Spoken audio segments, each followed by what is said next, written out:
অ্যালোপেক্স oil, যেটা mainly ingredients রয়েছে basil oil, rosemary oil, almond oil এবং ক্যাডারউড অয়েল।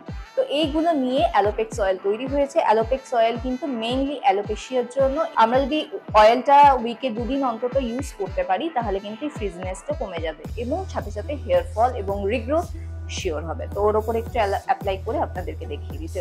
আমরা প্রথমেই স্প্রে করে হাতে খানিকটা অয়েল এভাবে নিয়ে নেব।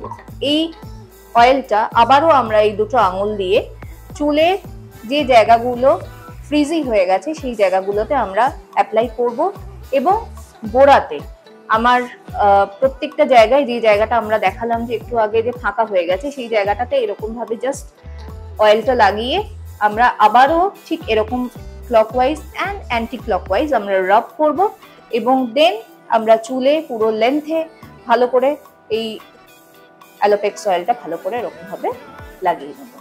অ্যান্ড এটার একটা অদ্ভুত আয়ুর্বেদিক গন্ধ রয়েছে, যেটা আপনারা ইউজ করলেই সাথে সাথে বুঝতে পারবেন যে এটা 100% আয়ুর্বেদিক।